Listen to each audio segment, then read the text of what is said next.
Emmanuel Macron est élu président de la République française avec...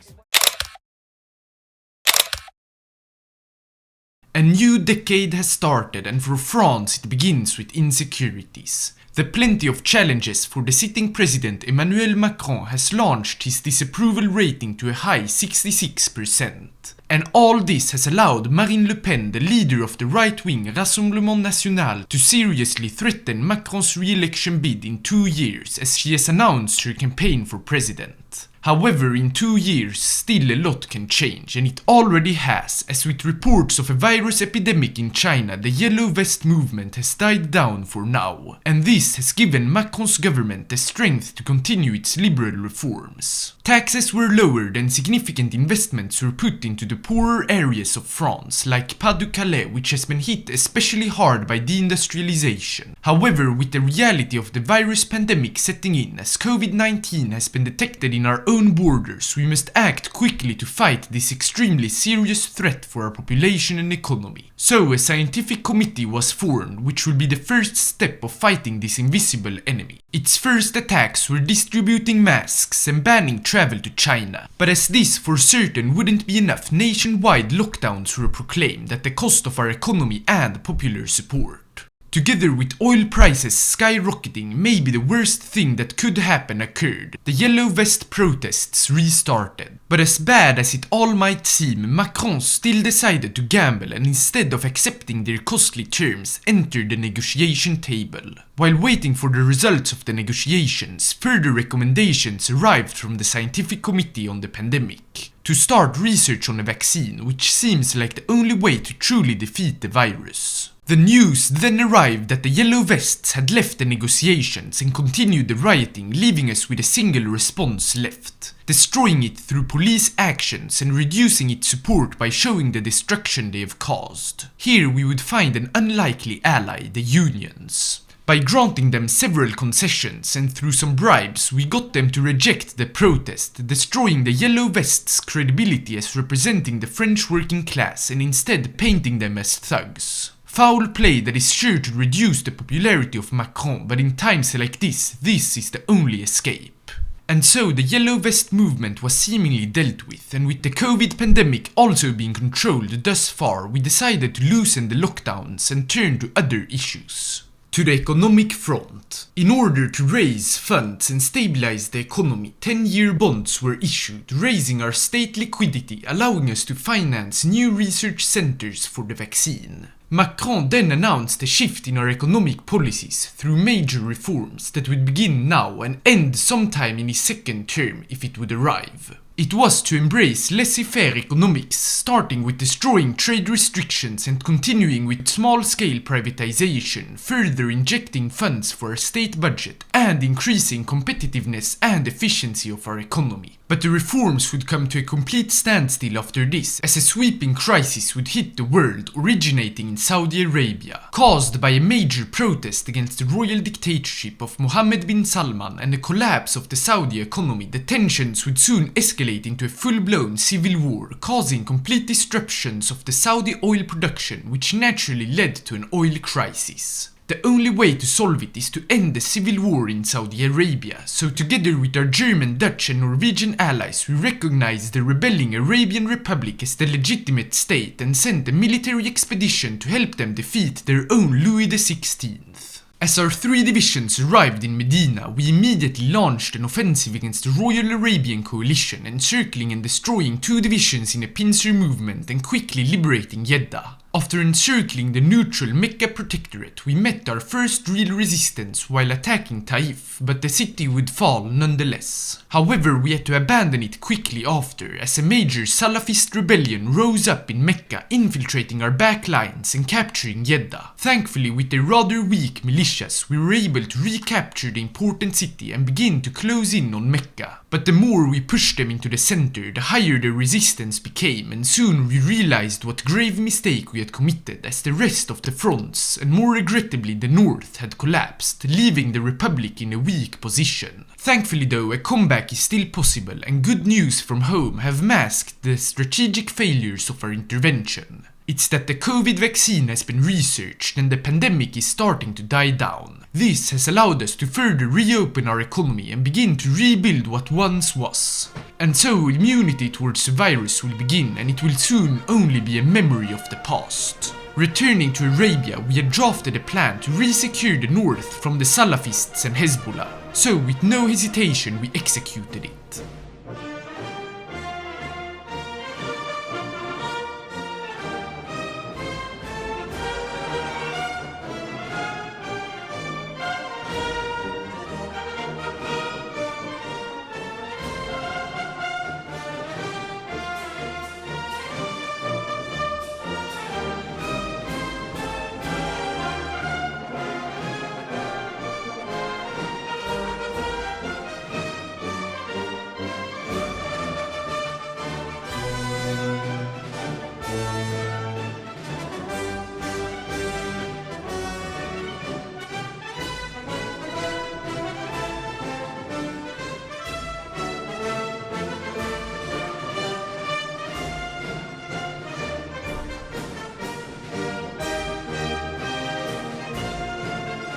The Republic stands victorious, at least partially, because Riyadh still stands, and after trying to defeat the fortress during a few months, we gave up due to the horrible supply and recalled our volunteers. However, it doesn't really matter for us that the civil war continues, because with the Republic in control of all the oil fields, the oil has once again started to flow. Together with several domestic efforts, like the unification of the military and civilian oil budgets and civilian rationing, the oil crisis was soon over. Unfortunately, it was replaced with another crisis, one even worse. And so it's time to talk about all the stuff that occurred during our campaign in Arabia, because even if it was only a year, it was a year where decades happened. The crisis originated in the United States this time, where after the victory of Joe Biden against Donald Trump and the political crisis that would follow, the financial markets of the country collapsed, immediately affecting every country in the world. It hit us especially hard as our state income was halved, which was extra painful due to the fact that we just had started to have a budget surplus before the crisis. But thankfully it didn't affect us as much as it did the Americans, as their political and economic crises would strengthen each other and deepen the divide between their peoples. All to the point of both Trump and Biden declaring themselves the legitimate leader of the country until the Second American Civil War became a reality. This caused massive ripple effects on global relations, as the leader of Nato and the world police now is completely gone. With Canada also leaving NATO, it led to the military alliance becoming a purely European defense alliance, to the horror of the Germans and many other nations who only looked to the Americans for protection. But for France and Macron, this serves as the perfect opportunity to realize our dream of European strategic autonomy. And we've already begun lobbying to become the next leader of NATO, as opposed to the UK or Germany. Yet Macron's main focus stayed domestically, as the election was arriving and the economic crisis justified some of his more unpopular reforms.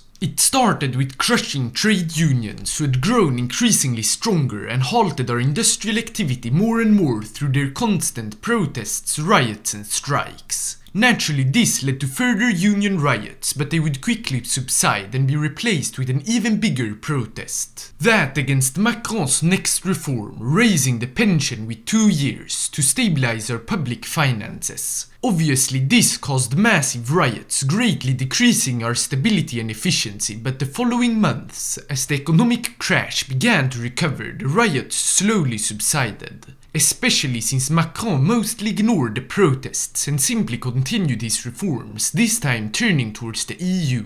It began with creating an organ for EU-wide economic recovery, both to seek recovery and to fight back against Le Pen's Eurosceptic arguments. Together with Macron's support for European federalization and support for it growing all across France as the reality of the new world order without the USA begins to set in, an EU-wide reform was able to pass, stopping the mass immigration we had seen in the recent years. Something which was a huge blow to Le Pen, as it removed the reason to vote for her. Only a few weeks before the election, 2 more events would further strengthen Macron. The first was a so-called pacification operation in Kazakhstan, conducted by the Russians as they more and more started showing their true colors. And this naturally strengthened Macron's call for a stronger and more united Europe militarily. The second was that the economic crisis had now ended, returning our previous budget surplus and slightly boosting Macron's approval rating. So as the election of 2022 arrived, despite his negative approval rating, he would win this presidential election with 30% of the votes in the first round and over 60% in the second. And so with another 5 years in power secured and finally no more crises to deal with, we can return to the laissez-faire economic reforms. It once again started with further reducing trade tariffs, which led to an important increase in arms exports. Especially as the world is slowly starting to burn and this commodity is in high demand. Then a quick shift of focus was done, where we reaffirmed our commitment to European values, which also strengthened our economy as Macron was able to turn France into more and more of a leader of the EU, comparable to when the Germans had Angela Merkel. But returning to the laissez-faire reforms, we had so far seen a lot of decentralization in our economy, but not really in our administration. And so we destroyed the ENA, the National School of Administration, where most high-ranking ministers come from and is considered highly elitist by many French, to instead decentralize and cater to local needs. As the school had also been a huge economic liability, we gained a lot of cash by closing it. But to truly realize this decentralization, we need to get rid of the ENA veterans who still sit in office, and so Macron went on a huge sacking spree, and with an equally big civil service reform, the reshuffles even reached some top ministerial posts.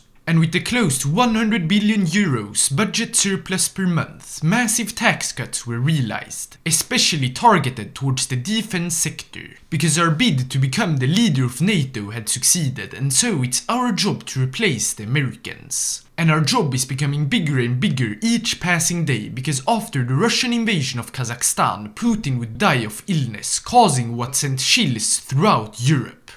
The rebirth of the Soviet Union. Thankfully, as our economy has never been stronger, we will soon be able to fully focus on the armed forces. But first, we finished our liberal economic reforms by utilizing consumerism to our advantage and ending with targeting oligarchs hoarding wealth to further decentralize the economy and bring us closer to true equity. And so our economic initiatives have all been a huge success. Our debt to GDP ratio is under 50% and our industry is one of the most modern in the world. And all this gives us the perfect opportunity to begin preparing for war. Because while a European war looked unrealistic only a few years ago, with American protection gone, the reformed Soviet Union hungry for revenge, and the People's Republic of China having spiked world tension with their successful invasion of Taiwan, we must prepare for the worst. Looking at the state of the armed forces, it is some of the best in Europe, as we could see in Saudi Arabia, but it is way too small to be able to survive a major conflict, and it's in need of modernization. Not to mention the horrible state of NATO unity, which will bite us in the back. So Macron and our defense minister devised a 3-step plan. Mobilize our economy for war to massively expand our production of war material, reforming our division templates to support a much larger army, and lastly cooperate with our European allies, as it is through Europe that we are strong. For our army template reform, we created a tank brigade with main battle tanks supported by self-propelled artillery and armored personnel carriers, and a lighter version where the main battle tanks were replaced by reconnaissance tanks. These two will be our main brigades, with more specialized maybe arriving in the future. And so we started training them, while at the same time strengthening collaboration with our European allies. Mainly with the Italians and Spanish, whom we created a pan-Mediterranean military budget with. Another important step was increasing our R&D so we can develop the equipment of the future. With a few more reforms and even the Germans joining in on our efforts, all we need to do now was to wait before our land forces would be stronger than ever. This allowed us to begin focus on our air force, where to our surprise Dassault had already developed an up-to-date fighter that could enter production with no delay, allowing us to put all our focus on development of a 5G fighter. While starting up its research, a really interesting political collapse occurred in our northern neighbor.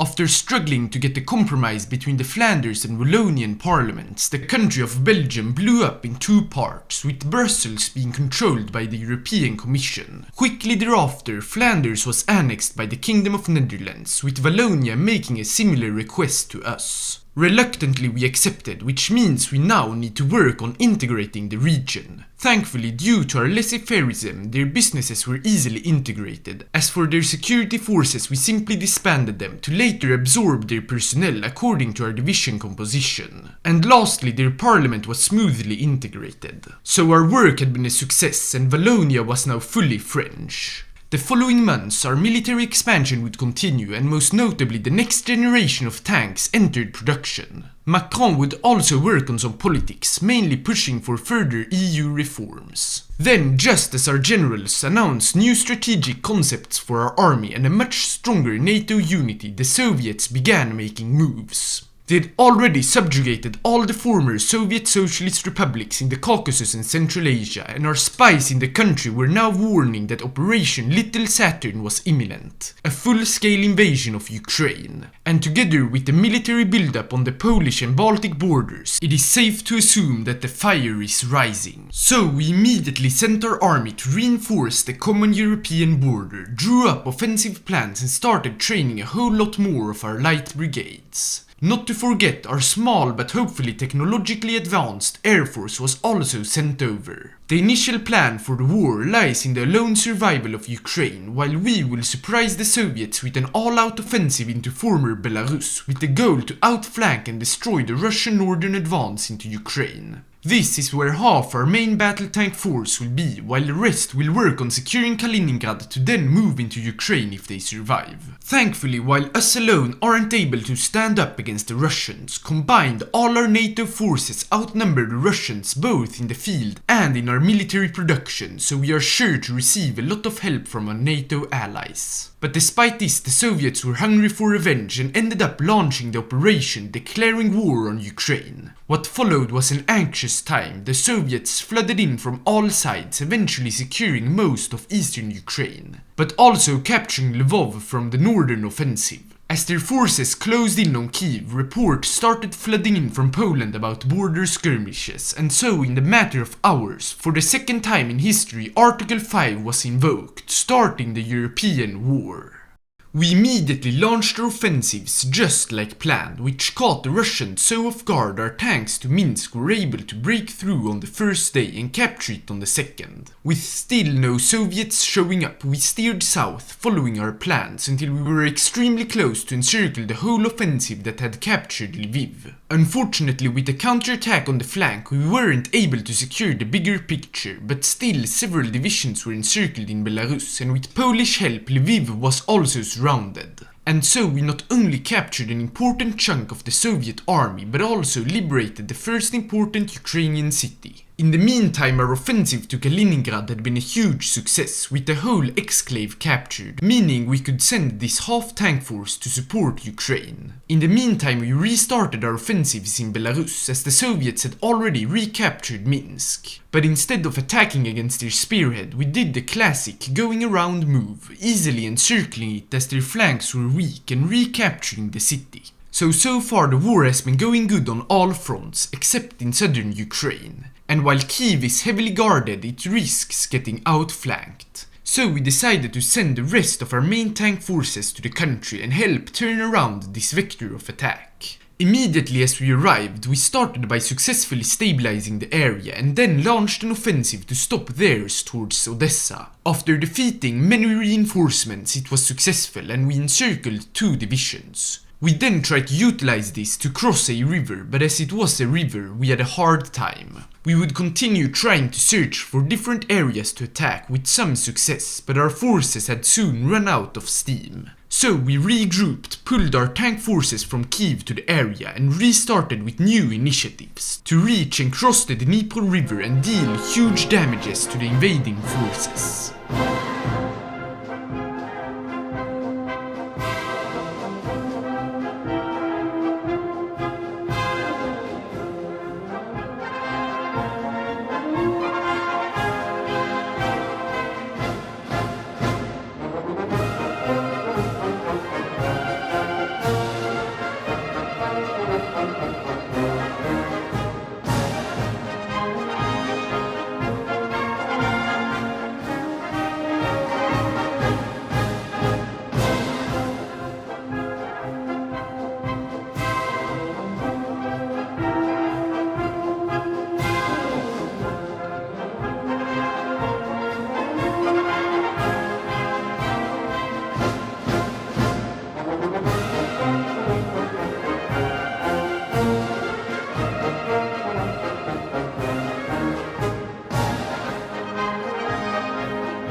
After multiple encirclements and destructions of Soviet army groups, the defense of the Union has collapsed. Because while we finished off the forces invading Ukraine, all our NATO allies utilized the wide open front to drive far into Russia. Some Spanish brigades are even closer than 100 kilometers to central Moscow. Together with the huge casualties inflicted on the Russian SFSR and its puppets, war is close to over. And indeed, as we started assaulting Rostov-on-Don and further approached Moscow, the Soviet leadership reached out for a ceasefire and the willingness to enter peace negotiations. After some weeks of negotiations in Switzerland, an agreement was reached. Starting from the west and moving east, Belarus was re-established and joined NATO. Ukraine got back its complete borders with 2 additional occupation zones established in Belgorod and Rostov. Then in the Caucasus and southern Russia, several new states were created and some old liberated. Here, Georgia and Greater Ishkeria would join NATO. Finally, we forced the Russians to leave Central Asia to return full self-governance to the area. Some economic reparations were also forced upon Russia, but any governmental changes weren't seen. Though this will probably occur naturally due to the government's loss. And so a grand victory parade was held in Kyiv. A symbol not only for our victory but our shared commitment to democracy and freedom. As our continent returns to peace, a lot of work will go into demobilizing our societies, but it is safe to assume that this will be no big issue, because Europe now once again stands as the strongest continent. Through our solidarity and cooperation, we even stand stronger than China, who were powerless when it came to helping their ideological ally. So, thanks so much for watching, I hope you enjoyed this video and see you in the next one.